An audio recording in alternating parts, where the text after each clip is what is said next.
Welcome to Recovery with Ike, and thank you for checking me out again.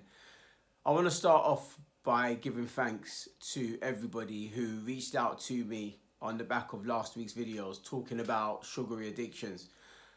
All of the private messages I got, all of you people made it very, very special for me. I want to say a big thank you to the team at the Child of God who consistently kept me motivated, who also uploaded the videos, who helped me out with the editing and so on and so forth. I really want to say a massive thank you to all of you. This week, I want to talk about alcohol. Now, I know what you're thinking. Yeah, but I want to talk about it. Yeah. I know that there are a lot of people out there that are struggling with it.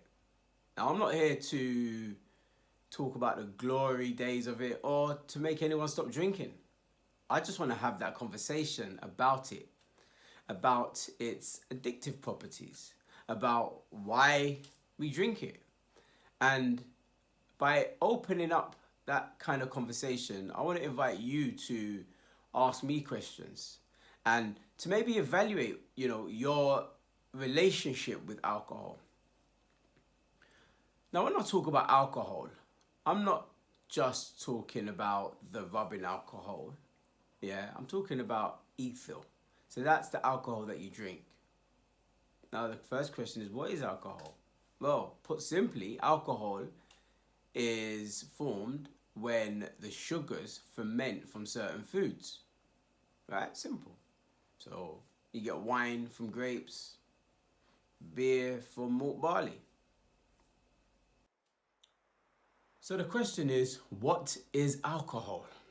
Well, according to Wikipedia, alcohol produces euphoria, decreased anxiety, increased sociability, sedation, impairment of cognition, memory, and motor function, and generalized depression of central nervous system function. That's a mouthful. Look, alcohol is a drug, put simple. Yeah, it's the widest, most commonly used form of drug in the world. Yeah, it is a mind-altering substance, so let's not get it confused, people. It can have serious effects. Yeah, alcohol is a sedative hypnotic. Now, what that means is it acts to depress the central nervous system in large doses. In smaller doses, it acts as a stimulant which can induce euphoric feelings. Yeah, I know I've definitely done it, before I'm about to give a speech at a wedding, have a drink, take the edge off it. Before I'm going into any situation that might be a bit nerve-wracking, I might have a drink. You're at a bar, you're going to talk to that girl, have a quick drink. Yeah, Dutch courage, all of those sayings come to mind. Yeah. But for this week, I want to talk about alcohol and its addictive properties and, talk about it in the form of a drug and how we can actually recover from alcohol addiction. Now, like I said, this really is about speaking from my perspective. However, I do invite you guys into the conversation. Yeah, if you've got questions that you want to ask, leave your feedback, leave comments as well. Yeah, if you haven't already, click subscribe, click the bell so you get notifications when a new video is posted. I'll be posting one video a day for the next week, and we're going to open up the discussion around alcohol and drinking. 9 months ago, funny enough, it was 9 months ago today, I decided I'm going to stop drinking. Now, a lot of people ask me, why did you do that? What was wrong? What happened? Look, I realized that I want a better life. Now, everyone would say that they want a better life. You all want the best life for yourselves. And I found that my relationship with alcohol was holding me back from achieving my best. Now, I am that sort of person. I am that way inclined. I always want to achieve more and I always strive. I always work hard. I like to think anyway. But I found that, alcohol was clouding my mind. I was making decisions that I probably wouldn't have made if I definitely wouldn't have made if I was sober. Yeah. There were things, bodily functions, certain parts of my body were feeling wrong, bloated, all sorts. Yeah. But for me, I really wanted something different in my life. So I tried it out. I tried not drinking for a week. I liked the effect. And me being the man that I am, because I liked it, I went back for more. So I just said, you know what? I'm going to maintain no drinking, maintain sobriety. And that's continued up until today. So here I am 9 months in with no alcohol. And I can tell you now from my heart that I feel 100 times better than what I was. My mind is clear. I've got a lot of clarity.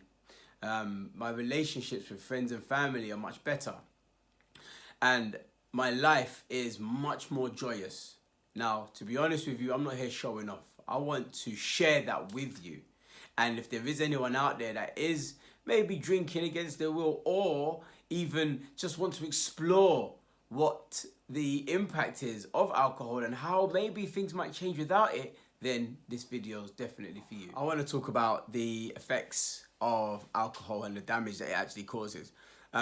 There's a multitude of things, and I'm going to cover some of them. And look, by no way means am I a scientist, people. I'm not a doctor. I'm not qualified. I'm just wanting to share something that I know with you and share with you my experiences as well. So alcohol does cause a shrinking brain, yeah? If you've been drinking alcohol for a long time, long-term exposure to alcohol does cause your brain to actually shrink. It can cause blackouts. Yeah, there must be people out there I know that would have drunk until blackout. Yeah, to that point where you don't know how you got home or how you ended up in whatever situation you ended up in. Alcohol can become dependent. Yeah, you can become dependent on alcohol. Sorry. Everybody varies. Yeah, some people have higher tolerances, some people lower tolerances.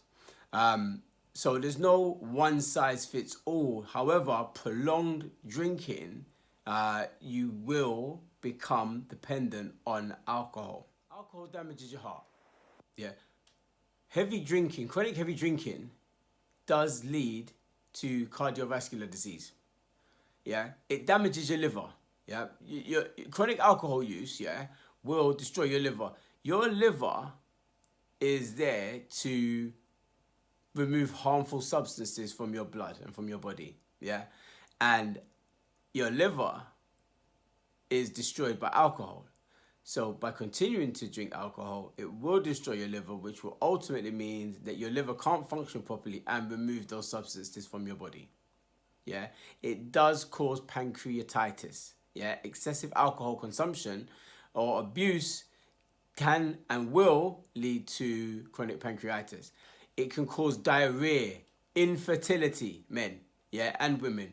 People, you want to have your children, by all means, cut down on your alcohol, yeah.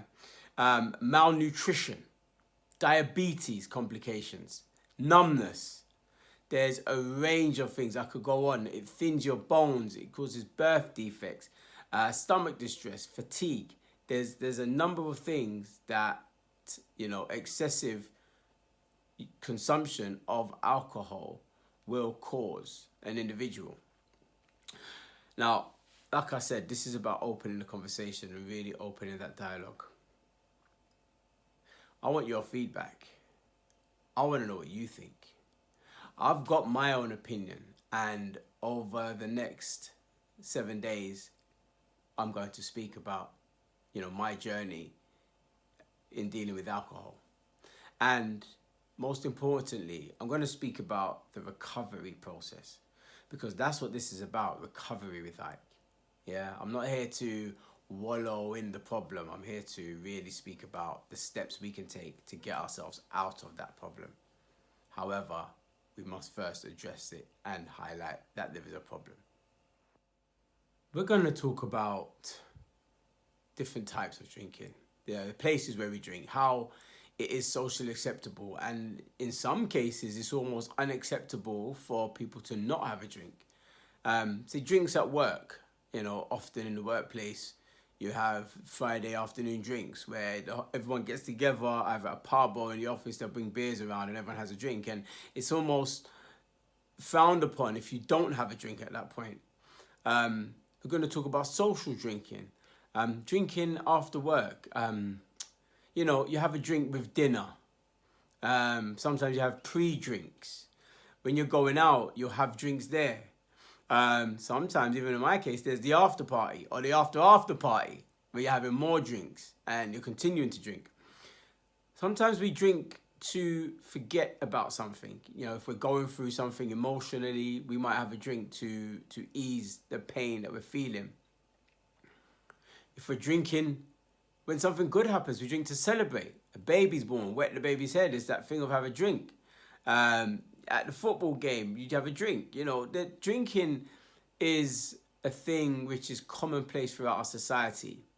And I want to open up that conversation again about, you know, the excessive use of drinking, and if it is becoming a problem, how do we recover from it? People, thank you for joining me today. Look, stay around. This week's going to be really interesting. Yeah, there's going to be some really interesting topics covered, and I look forward to hearing your comments and having the conversation with you. I'm really excited about this week and, you know, speaking to you about alcohol and recovery from alcohol. This is something that's quite close to my heart and I want to share with you. So stay tuned. There'll be more videos each day posted. And I look forward to speaking with you. God bless you all.